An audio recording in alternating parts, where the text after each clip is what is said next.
পূর্ণিমার চাঁদের আলো দেখতে কত ভালো লাগে, তাই না?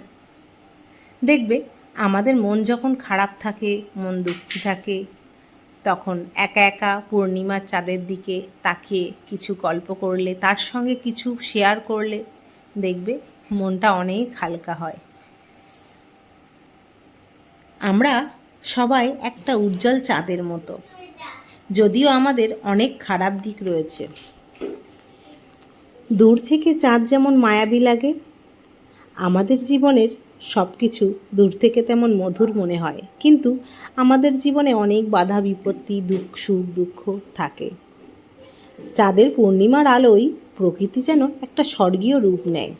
এই জ্যোৎস্না আলো শুধুমাত্র আকাশে নয়, মনের গভীরেও অন্ধকারেও আলোকিত করে তোলে। স্মৃতির ক্যানভাসে স্বপ্নের রং ছড়িয়ে দেয়।